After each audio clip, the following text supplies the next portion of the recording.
মানুষকে সঠিক পথে, আল্লাহ এবং রসুলের পথে, নেকির পথে, পুণ্যের পথে মানুষকে যদি আমরা ডাকতে চাই যে কোনো ওয়াজের মাধ্যমে, নসিহার মাধ্যমে, তাহলে সেই নসিহার মধ্যে সবচেয়ে উত্তম এবং ফলপ্রসূ নসিহা হতে পারে মৌতের আলোচনা। জোরে বলি সুবহানাল্লাহ। সেজন্য মৌত মানে এটা মনে করবেন না যে আমি মরে গেলেই সব শেষ, না।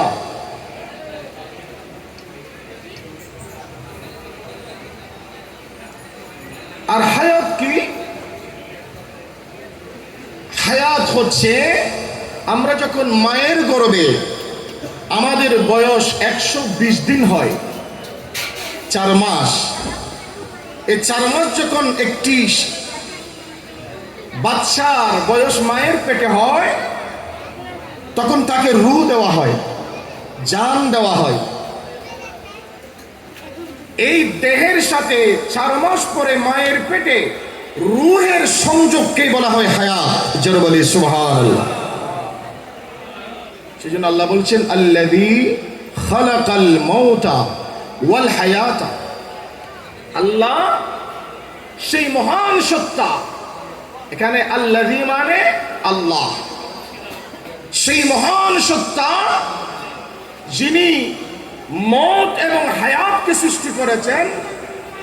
এমনি এমনি নয়, লিয়াবলুয়াকুম, আমাদেরকে পরীক্ষা করবার জন্য। কি পরীক্ষা?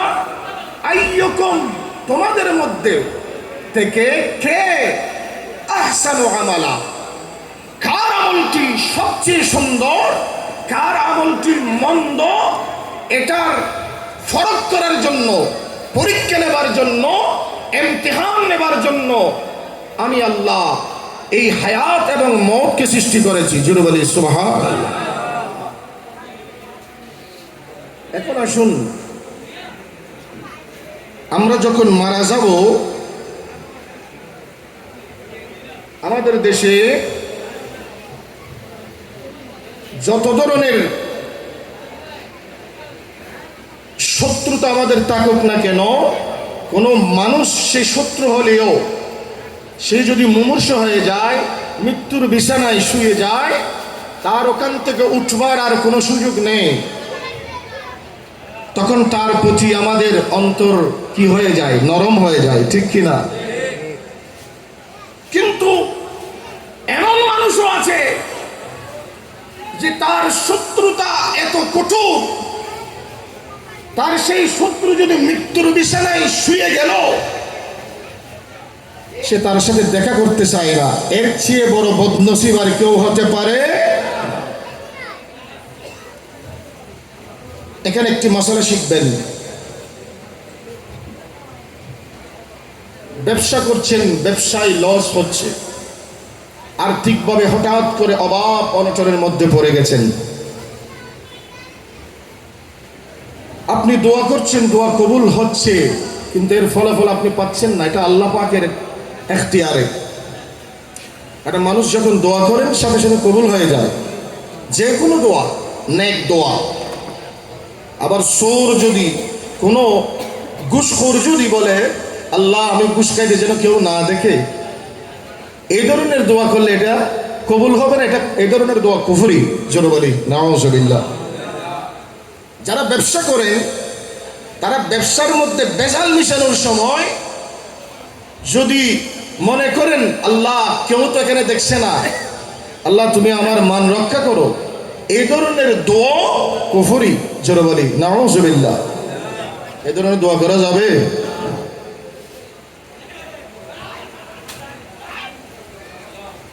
যখন আপনার দোয়া আপনার মনে হচ্ছে কবুল হচ্ছে না, আপনার ব্যবসায় লস হচ্ছে, হঠাৎ করে অভাবের মধ্যে পতিত হলেন, তাহলে 2টি রাস্তা আছে আপনার দোয়া কবুল করাবার জন্য। যেন বলি সুবহানাল্লাহ। 1 নম্বরে, যদি আপনার ঘরে আপনার মা বাবা থেকে থাকে, হুজুরের কাছে যাওয়ার আগে, কোনো ওলির দরবারে যাওয়ার আগে, আগে নিজের মা বাবার কাছে আপনি যান। তারা যত বড়ই গুনাহগার হোক না কেন, যত বড় অপরাধী তারা হোক না কেন, তারা আল্লাহর হক নষ্ট করলে আল্লাহ তাদের বিচার করবেন। কিন্তু মা বাবা যত বড় গুনাহগার হোক না কেন, সন্তানের জন্য বড় ফির। মা বাবা যতই অপরাধ করুক, সন্তান বলতে পারবে না সে বেনমাজি, সেই নমাজ পড়ে না, রোজা রাখে না। সন্তানের বলার কোনো অধিকার নাই। এমন অবস্থায় ওই সন্তান যদি মা বাবার কাছে গিয়ে যদি বলে, হে মা বাবা, আমার ব্যবসায় লস হচ্ছে, আর্থিকভাবে আমি ঋণগ্রস্ত হয়ে পড়েছি, আপনারা আমার জন্য দোয়া করুন, আমার রিজিক ফারাকতের জন্য দোয়া করুন, ব্যবসার মধ্যে তিজারতের মধ্যে আফয়েজ আসার জন্য দোয়া করুন। ওই মুহূর্তে মা বাবা যদি সন্তানের প্রতি রাজি হয়ে দুহাত তুলে দোয়া করে, আমার নবী বলছেন ওই সন্তানের হকে দোয়া অবশ্যই কবুল। সুবহানাল্লাহ। এটা আমি সংক্ষেপে বলছি, এটা আমার বিষয় না, বিষয় আসার জন্য এটা বলতেছি। দ্বিতীয় ব্যক্তি কার কাছে গেলে কার দোয়া আপনার পক্ষে কবুল হবে সেটা আমার নবী বলছেন। عن أنس بن مالك رضي الله تعالى عنه قال قال رسول الله সবাই বলি সাল্লাল্লাহু তাআলা আলাইহি ওয়াসাল্লাম, আমার নবী বলেছেন, মান আদা মারিদান, যে ব্যক্তি কোন রুগ্ন ব্যক্তিকে দেখতে গেলেন, তাকে দেখার জন্য গেলেন, কোন রোগ আক্রান্ত ব্যক্তি, মুমূর্ষ ব্যক্তি, সে গায়ের জ্বর হোক অথবা অন্য কোনো মাথা ব্যথা হোক, পেটের ব্যথা হোক, সে যে কোনো রোগে আক্রান্ত হয়েছে, আমার নবী বলছেন মান আদা মারিদান ওয়া জালাসা ইনদাহু সাতান, এবং ওই ব্যক্তিকে দেখতে গেলেন, রোগীকে দেখতে যাওয়ার পরে তার পাশে কিছুক্ষণ বসলেন, ঘণ্টাখানেক বসলেন, আমার নবী বলছেন আজরাল্লাহু লাহু আমালা আলফে সানাতিন, আল্লাহ পাক রব্বুল আলামিন ওই ব্যক্তি যিনি রোগীকে দেখতে গিয়েছেন তার আমলের মধ্যে 1000 বছর নেক আমলের সওয়াব লিখে দিবেন। জোরে বলি সুবহানাল্লাহ। লা ইয়াসিল্লাহু ফিহা তরফাত আইনিন, 1 বছর পর্যন্ত বিরতিহীনভাবে যে ব্যক্তি কোন রোগীকে দেখতে গেলেন, সে বন্ধু হোক কিংবা শত্রু হোক, যদি আপনি যান, যতক্ষণ তার পাশে বসবেন আল্লাহ পাক রব্বুল আলামিন আপনার আমার আমলনামার মধ্যে 1000 বছর নফল ইবাদতের সওয়াব লিখবেন, যা 1 মুহূর্তের জন্য বন্ধ হবে না। সুবহানাল্লাহ, তো জোরে বলি না সুবহানাল্লাহ। তারপরে আমার প্যারা রাসূল সাল্লাল্লাহু আলাইহি ওয়াসাল্লাম আরেকটি হাদিসের মধ্যে বলছেন, ওদুল মারিদ, তোমরা যখন কোনো রোগীকে দেখতে যাবে, সেই রোগের জন্য কিছু হাদিয়া তুমি নিয়ে যাওয়া। রোগীর পাশে গিয়ে এখানে একটা বিষয় মনে রাখবেন, কোনো ক্যান্সার আক্রান্ত রোগী, আপনি জানেন আমাদের জানা মতে ক্যান্সার রোগী সহজে তারা বাঁচে না। আপনি জানার পরেও তাকে যখন দেখতে যাবেন, তার সামনে এমন কোনো কথা বলবেন না যেন তার ভিতরে মৃত্যুর ভয় চলে আসে। জোরে বলি সুবহানাল্লাহ। তাকে আশ্বাস দিবেন, আল্লাহর উপরে ভরসা রাখো, ইনশাআল্লাহ আল্লাহ আপনার হায়াত বৃদ্ধি করবেন, রোগ ভালো করবেন। কারণ হায়াত মত আল্লাহর হাতে। আল্লাহ চাইলেও ডাক্তার জবাব দিয়ে দিয়েছেন যে আপনার ক্যান্সার লাস্ট স্টেজ, আপনি আর বাঁচবেন না। এমন ব্যক্তিকেও আল্লাহ চাইলে বাঁচাতে পারেন কিনা, ক্ষমতা আছে কিনা, এই ভরসাটা আল্লাহর প্রতি রাখতে হবে। ওই রোগীকে গিয়ে আপনি বলবেন এই কথাটি যে আল্লাহর উপরে ভরসা রাখো, আল্লাহ আপনাকে ভালো করবেন। আমার নবী বলেছেন, এই উম্মত তুমি তখন এই বিষয়টি খেয়াল করো যে তোমার কোন কোন দোয়া কবুল হচ্ছে না। ওই রোগীর কাছে গিয়ে ওয়ামুরহুম ফালইয়াদউ লাকুম, তোমরা ওই রোগীকে বলো, তাকে আহ্বান করো, তার প্রতি অনুরোধ করো, ফালইয়াদউ লাকুম, যেন সে তোমার জন্য কিংবা তোমাদের জন্য দোয়া করে।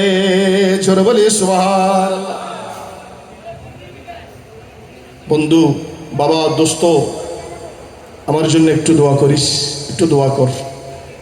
আমার নবী বলছেন, যদি আপনার কথা শুনে সে যদি হাত তুলতে হবে না, জবান দিয়ে যদি যে কোনো দোয়া করে, আমার নবী বলছেন ফাইন্না দাওয়াতাল মারিদে মুস্তাজাবাতুন, যে কোনো রোগী যে কোনো দোয়া কোনো ব্যক্তির জন্য যদি করে থাকে, আমার নবী বলছেন তার দোয়া কখনো ফেরত হয় না।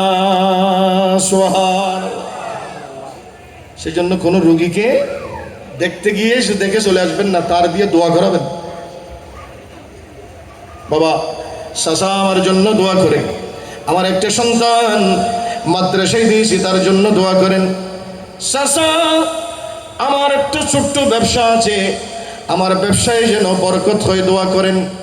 আপনার কথায় যদি সে সন্তুষ্ট হয়ে শুধু মুখ দিয়ে বললে হবে, আমার নবী বলছেন ফাইন্না দাওয়াতাল মারিদে মুস্তাজাবাতুন, যে কোনো রোগীর দোয়া আল্লাহর দরবারে অবশ্যই কবুল হয়ে যায়। ছোট বলি সুবহানাল্লাহ।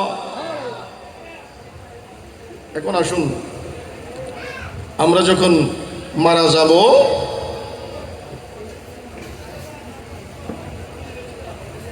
মৃত্যুর পরে কবরে কেমন আজাব আমাদের দেওয়া হবে। রাসূল পাক সাল্লাল্লাহু তাআলা আলাইহি ওয়া আলিহি ওয়াসাল্লাম ইরশাদ করেছেন, যুবক ভাইরা, গভীর মনোযোগ, মুরব্বিগণ, দুইটি গুনার কারণে মানুষ কবরে বেশি আযাবের সম্মুখীন হবেন। তার মধ্যে একটি প্রস্রাব থেকে পবিত্র হওয়ার বিষয়টিকে ছোট্ট মনে করা। দ্বিতীয় নম্বরে চগলখড়ি করা, গীবত করা। জোরে বলি নাউযুবিল্লাহ। আরো অনেক কারণ আছে কবরের আযাবের।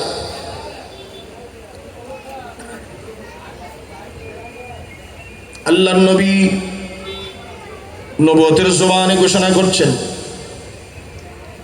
ও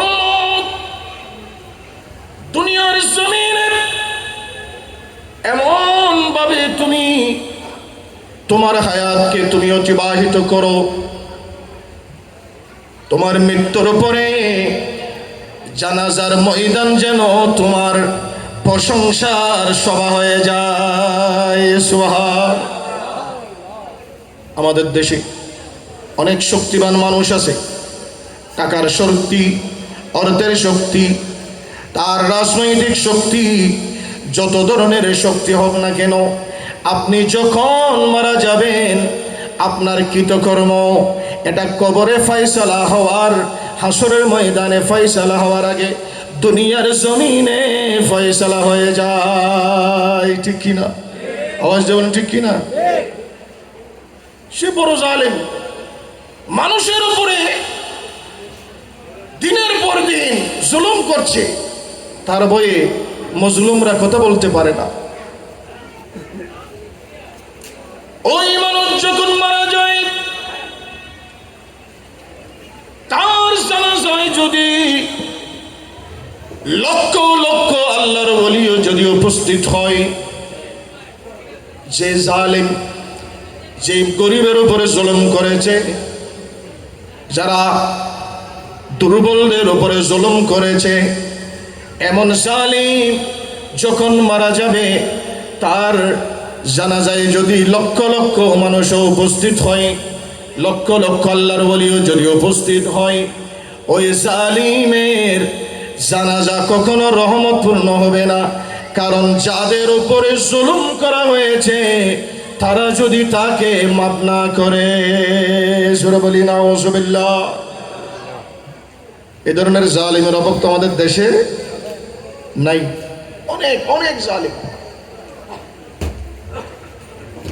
একবারের জন্য হলে যদি এরা মৃত্যুর কথা মনে করত, একটি মুহূর্তের জন্য আমি দুনিয়া থেকে চলে যাব, আমাকে কবরে যেতে হবে, আল্লাহর আদালতের সামনে আমাকে দাঁড়াতে হবে, এই ভয় যদি বিন্দু পরিমাণ এ সকল জালিমদের অন্তরে থাকতো, তারা কখনো গরিব, দুর্বল, অসহায়দের উপরে জুলুম করতে পারত।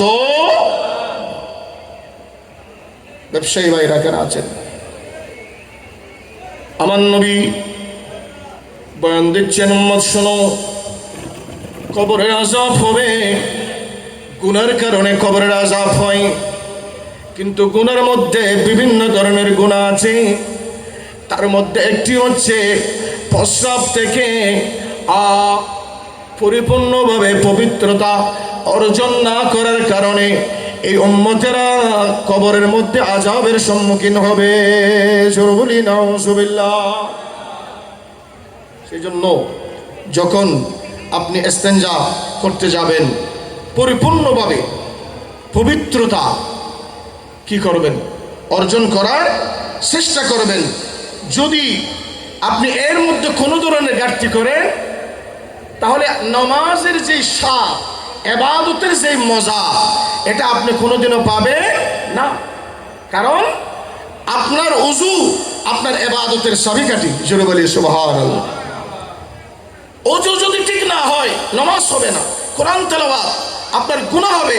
আপনি কোনো ইবাদত, আপনার এই সওয়াব পরিপূর্ণভাবে আপনি অর্জন করতে পারবেন না। বিশেষ করে নামাজের জন্য যে ওযু শর্ত, আল ওযু শরতুল লিস-সালাহ, নামাজের জন্য যে ওযু শর্ত, এর মধ্যে বিন্দু পরিমাণ আপনি যদি কি করেন, ঘাটতি করেন, আপনার কোনো ইবাদত, নামাজ হবে না।